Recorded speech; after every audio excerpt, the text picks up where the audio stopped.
Good afternoon, fellow members of my declassified Caribbean news and commentary channel. Thank you so much for joining. And today we're going to do a lot of, well, I shouldn't say a lot of, but we're going to deal with another controversial topic, and that is, did Haiti create merengue before the Dominican Republic?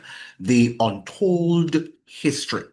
Now, did merengue really begin in the Dominican Republic, as we are told, or are its roots connected to Haiti and the island's shared African heritage? In this video, we explore the controversial history behind one of the Caribbean's most famous musical genres. From African rhythms and Haitian merengue to Dominican national identity, this discussion examines how culture, politics, race, and history shaped modern merengue music. Why do so many people debate its true origins? And how did the Dominican Republic turn merengue into a national symbol? Now, this video is not about division. It is about understanding the deep historical and cultural connections between Haiti and the Dominican Republic. For those of you who do not know, they share the same island, right? Two different islands, but they share the same landmass of Hispaniola. And that all has to do a lot with history. Oftentimes, when we talk about the Dominican Republic and Haiti, we forget the history. We forget that the Europeans caused this sort of quandary that these two islands have been facing for many, many years, if not centuries. So we're going to delve into this very important topic. So let's not waste time at the moment. Did Haiti create merengue before the Dominican Republic? That's the question. That question alone is enough to start an argument across the entire island of Hispaniola. For decades, merengue has been promoted as the national music of the Dominican Republic, a proud symbol of Dominican identity, culture, and patriotism. But historians, musicians, and researchers have long pointed out something many people rarely discuss openly. There was already a Haitian musical style called merengue, and that I think is merengue before Dominican merengue, which is in Spanish, became internationally famous. So, what is the truth? Did both countries develop similar styles from shared African roots? Did one influence the other, or has politics shaped the way this history is remembered? And I like to think that these musical genres in the Caribbean are eclectic in the sense that they've come from different sounds that the slaves heard, predominantly African sounds, of course, because that's where they were coming from and coming from different parts of Africa, particularly West Africa. But that too, they merged these sounds with the sounds of Europe and with the sounds of the indigenous people that they came in contact with. So when we talk about African, we can say it's predominantly African in terms of its origin, but the fact is that it also was merged. It was fused with other musical forms coming out of Europe and here in the Americas from the indigenous peoples that they came in contact with. So this afternoon, we are diving deep into one of the Caribbean's most controversial cultural debates. To understand this issue, we first have to understand the island itself. Haiti and the Dominican Republic share the same island of Hispaniola. Before modern borders, before nationalism, before political tensions, African-descended people across the island were creating music influenced by African drumming, European instruments, dance traditions, and colonial society. And we have to also infuse here the indigenous peoples because they also were visible. Many Caribbean genres emerged this way: reggae, calypso, song, salsa, compa, and merengue. Music in the Caribbean did not develop in isolation. African rhythms traveled, people migrated, cultures blended, and influences crossed borders constantly. That is why some historians argue that trying to claim merengue belongs exclusively rather to one nation oversimplifies history. And that is what we do sometimes to reggae and calypso. And I'm not suggesting that these countries have not added their flavor, and some might have added more flavor than some to some of these genres. We cannot deny that fact, can we? Now here is where things get interesting. Haiti had a musical tradition known as merengue, dating back to the 18th and the 19th centuries. The Haitian merengue was dance-oriented, heavily rhythmic, influenced by African traditions, and performed among both elite and popular classes. Some researchers say Haitian merengue emerged from a fusion of African dance rhythms and European ballroom styles during the colonial era. In Haiti, merengue became associated with national identity after the Haitian Revolution, the first successful slave revolution in the modern world. That is important because Haiti was already developing a recognizable musical tradition called merengue, long before the Dominican Republic industrialized and commercialized modern merengue internationally. And that's what we have to understand. A lot of these musical forms, they are associated or aligned with distinctive countries because of the commercialization and the industrialization of these musical forms. For example, people's dembow, or reggaeton. Jamaica claims it as theirs, but it was commercialized that, dembow belongs to the DR, and reggaeton, some people say it's Panama, some people say it's Puerto Rico. So naturally, some people ask, did Dominican merengue evolve partly from Haitian influence? But Dominicans strongly defend merengue as their own national creation. Dominican merengue developed its own unique structure, instruments, rhythm, and national identity over time. Traditional Dominican merengue used accordion, the tambora, and the gira or guira. It became especially powerful during the dictatorship of Rafael Trujillo, who aggressively promoted merengue as a symbol of Dominican nationalism. And that would have been, out of character of Trujillo because Trujillo was very European or Europeanized, as it were, right? He didn't want anything to do with Africa, but loved the music. That is sometimes some of the sort of ironical or the paradox of the Dominican culture. They love to dance and they love to dance to the beats of Africa, but oftentimes they do not like Africa or African inherited artifacts, if you will. All right, the hair should not be African, the face should not look African, everything is almost anti-African. And this is where politics enters the story. Trujillo promoted Dominican identity partly in opposition to Haiti. Anti-Haitian sentiment became deeply embedded in Dominican politics during that era. So critics argue that the Dominican state elevated merengue as a uniquely Dominican creation while downplaying possible shared cultural roots with Haiti.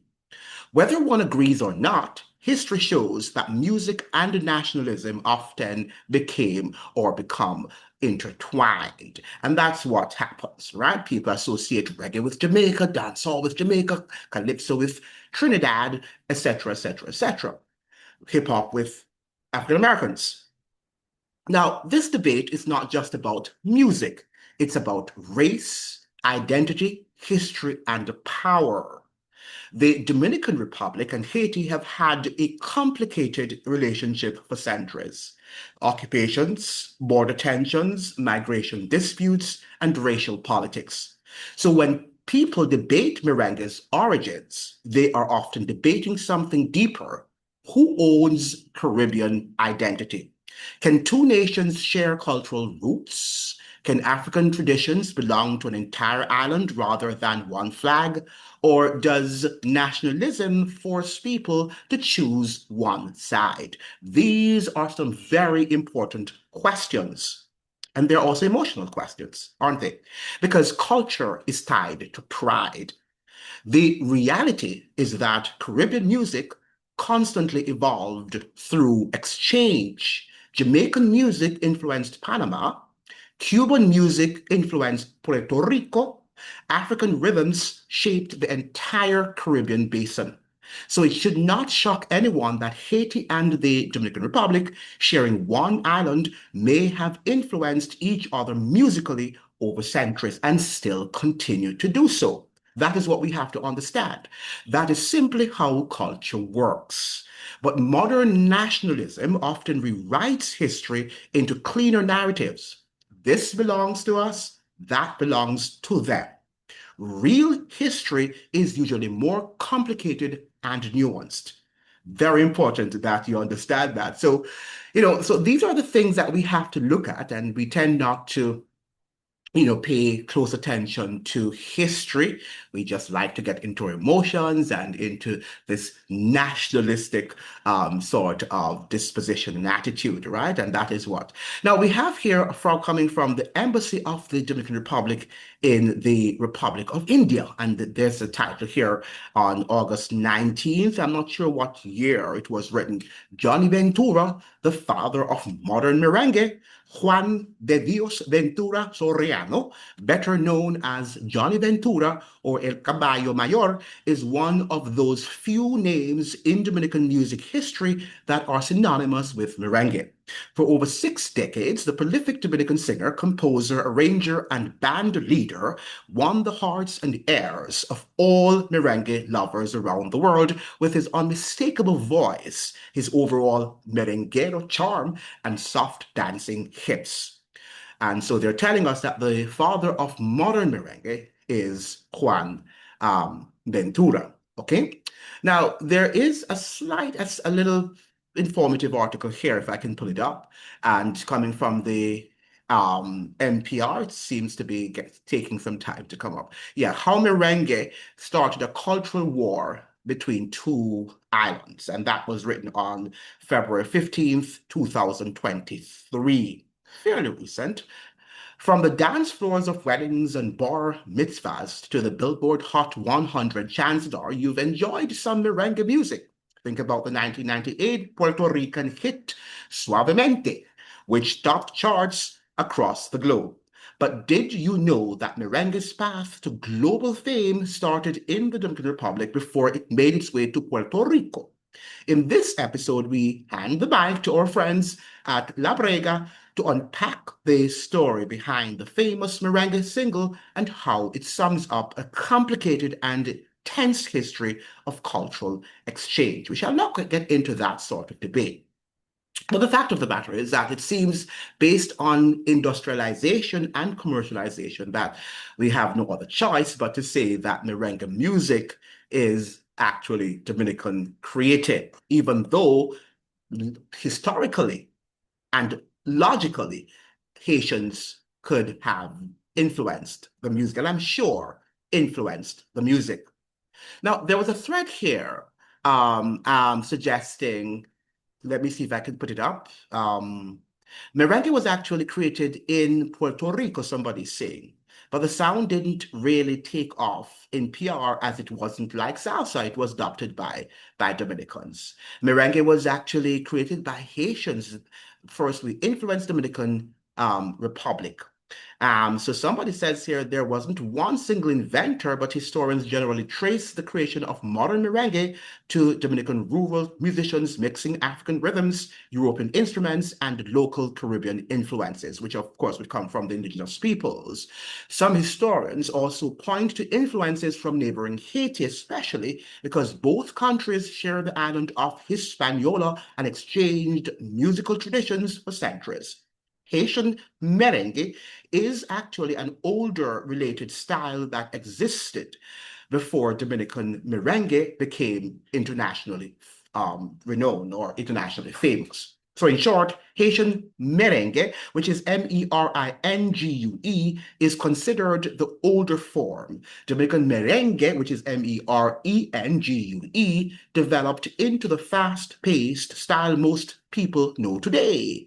Neither style was created by one person, both evolved over time through Afro-Caribbean culture and local traditions. So this is something that should have whetted your appetite, right? And to get you into thinking more about cultures, right? And how cultures evolve. Culture is not static, it evolves, it travels. And that is what we've got to understand. We cannot just say that this is the dear culture. Reggae music is entirely Jamaican because, as we said in a previous video, that calypso did have some influence on Jamaican reggae, ska, and also it's mental, right? So we must understand that we are a fusion. We have a fusion of different cultural aspects, and that is what we mean by nuanced and textured, that nothing is pure. There is no pure race. Race is not even reality. Race is a social construct. And we have to get out of some of these things where we're putting people, they're white and they're black and they're this, particularly in the Americas. And I keep on repeating the words of Professor Rex Netterford that the typical Caribbean, all right, and he was referring particularly to Jamaicans, but he talked about the Caribbean because he was a Caribbean scholar. So the great Jamaican intellectual says that the Caribbean peoples are part African, part Asian, part European, but quintessentially Caribbean. And that is what we have to remember, that there is no pure this, you're black and you're white, because that is coming from the North American culture, and the North American culture is really, really artificial. The US culture is largely eating artificial foods, feeding on artificial everything, racial constructs, right? And that is what people are doing. And we're living in a world that is not real. And that is why we have to go back to history. We've got to go back to nuanced and complicated conversations that we can be able to educate ourselves and become more empowered, because la verdad es la verdad. The truth is the truth. You can either reject it or you accept it. But I would admonish that you accept the truth. Thank you so much for joining.